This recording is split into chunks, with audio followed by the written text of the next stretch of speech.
Filoteia, parte 3, capítulo 3. A paciência.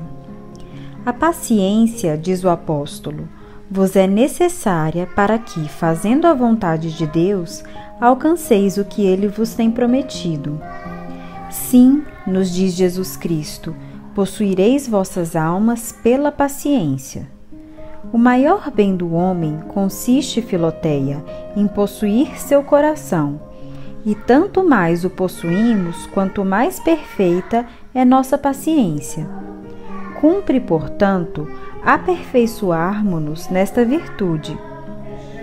Lembra-te também que, tendo nosso Senhor nos alcançado todas as graças da salvação pela paciência de sua vida e de sua morte, nós também nos devemos aplicar por uma paciência constante e inalterável nas aflições, nas misérias e nas contradições da vida. Não limites a tua paciência a alguns sofrimentos, mas estende-a universalmente a tudo o que Deus te mandar ou permitir que venha sobre ti. Muitas pessoas há que de boa mente querem suportar os sofrimentos que têm um certo cunho de honroso, ter sido ferido numa batalha, ter sido prisioneiro ao cumprir o seu dever, ser maltratado pela religião, perder todos os seus bens numa contenda de honra, da qual saíram vencedores. Tudo isso lhes é suave, mas é a glória e não o sofrimento o que amam. O homem verdadeiramente paciente tolera com a mesma igualdade de espírito os sofrimentos ignominiosos como os que trazem honra. O desprezo, a censura e a deseducação de um homem vicioso e libertino é um prazer para uma alma grande, mas sofrer esses maus tratos de gente de bem, de seus amigos e parentes, é uma paciência heróica. Por isso, aprecio e admiro muito mais o cardeal São Carlos Borromeu por ter sofrido em silêncio, com brandura e por muito tempo as invectivas públicas que, célebre pregador de uma ordem reformada, fazia contra ele do púlpito, do que ter suportado abertamente os insultos de muitos libertinos. Pois, como as ferroadas das abelhas doem muito mais que as das moscas, assim as contradições procedentes de gente de bem magoam muito mais do que as que provêm de homens viciosos. Acontece, no entanto, muitas vezes que dois homens de bem, ambos bem intencionados, pela diversidade de opiniões, se afligem mutuamente, não pouco. Tem paciência não só com o mal que sofres, mas também com as suas circunstâncias e consequências. Muitos se enganam neste ponto e parecem desejar aflições, recusando, entretanto, sofrer as suas incomodidades inseparáveis. Não me afligiria, dizia alguém, de ficar pobre, contanto que a pobreza não me impedisse de ajudar meus amigos, de educar meus filhos e de levar uma vida honrosa. E eu, declarava um outro, pouco me inquietaria disso, se o mundo não atribuísse esta desgraça à minha imprudência. E eu, dizia ainda um terceiro, nada me importaria esta calúnia, contanto que não achasse crédito em outras pessoas. Muitos há que estão prontos a sofrer uma parte das incomodidades conjuntas aos seus males, mas não todas, dizendo que não se impacientam de estar doentes, mas do trabalho que causam aos outros e da falta de dinheiro para se tratar. Digo, pois, Filoteia, que a paciência nos obriga a querer estar doentes como Deus quiser, da enfermidade que Ele quiser, no lugar onde Ele quiser, com as pessoas e com todos os incômodos que Ele quiser.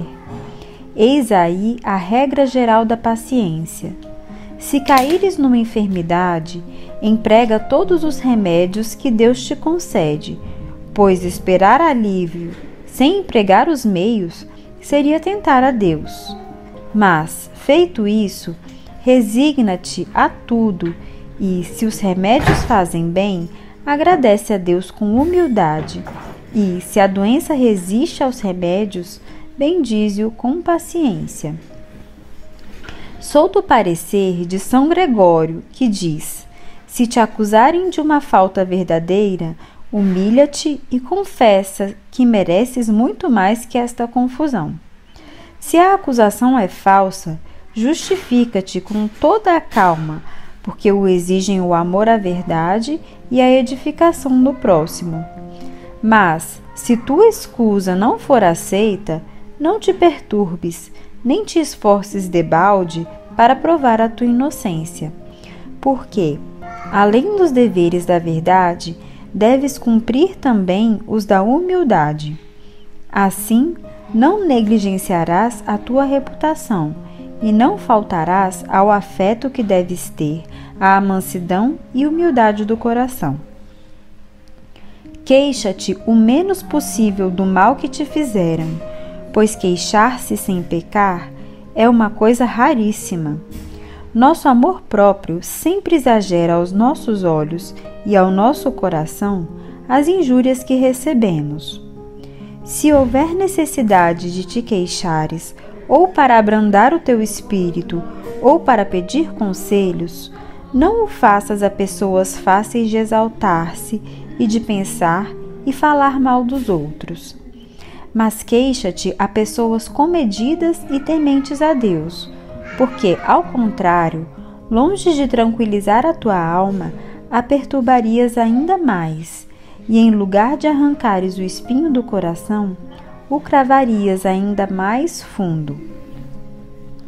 Muitos, numa doença ou numa outra tribulação qualquer, guardam-se de se queixar e mostrar a sua pouca virtude, sabendo bem, e isto é verdade, que seria fraqueza e falta de generosidade. Mas procuram que outros se compadeçam deles, se queixem de seus sofrimentos e ainda por cima os louvem por sua paciência. Na verdade, temos aqui um ato de paciência, mas certamente de uma paciência falsa, que na realidade não passa de um orgulho muito sutil e de uma vaidade refinada. Sim, diz o apóstolo, tem de que gloriar-se, mas não diante de Deus. Os cristãos verdadeiramente pacientes não se queixam de seus sofrimentos, nem desejam que os outros os lamentem. Se falam neles, é com muita simplicidade e ingenuidade, sem os fazer maiores do que são. Se outros os lamentam, ouvem-nos com paciência, a não ser que tenham em vista um sofrimento que não existe, porque então lhes declaram modestamente a verdade. Conservam assim a tranquilidade da alma entre a verdade e a paciência, manifestando ingenuamente os seus sofrimentos, sem se queixarem. Nas contrariedades que te sobrevierem no caminho da devoção, pois que delas não hás de ter falta, lembra-te que nada de grande podemos conseguir neste mundo sem primeiro passarmos por muitas dificuldades, mas que, uma vez superadas, bem depressa nos esquecemos de tudo pelo íntimo gozo que então temos de ver realizadas as nossas aspirações. Pois bem, Filoteia, queres absolutamente trabalhar para formar a Jesus Cristo, como diz o apóstolo, em teu coração, como em tuas obras, pelo amor sincero de sua doutrina e pela imitação perfeita de sua vida. Há de custar-te algumas dores, sem dúvida, mas hão de passar, e Jesus Cristo, que viverá em ti, há de encher tua alma de uma alegria inefável, que ninguém te poderá furtar.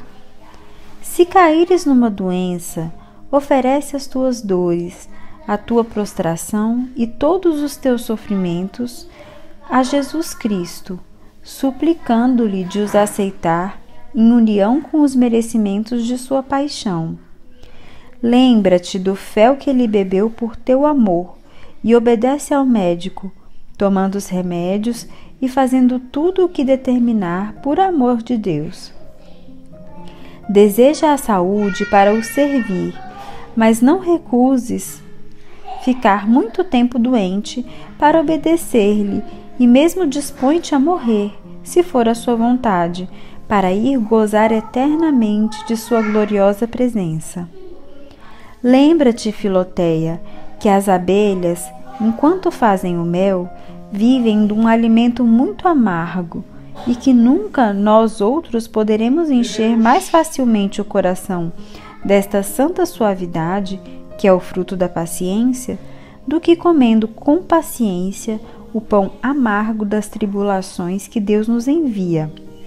E quanto mais humilhantes forem, tanto mais preciosa e agradável se tornará a virtude ao nosso coração. Pensa muitas vezes em Jesus crucificado, considera-o coberto de feridas, saturado de opróbrios e dores, penetrado de tristeza até ao fundo de sua alma, num desamparo e abandono completo, carregado de calúnias e maldições. Verás então que tuas dores não se podem comparar às suas, nem em quantidade, nem em qualidade, e que jamais sofrerás por ele alguma coisa de semelhante ao que ele sofreu por ti. Compara-te aos mártires, ou, sem ires tão longe, às pessoas que sofrem atualmente mais do que tu, e exclama, louvando a Deus: Ah, meus espinhos me parecem rosas, e minhas dores consolações, se me comparo àquelas que vivem sem socorros, sem assistência e sem alívio, numa morte contínua, opressos de dores e de tristeza.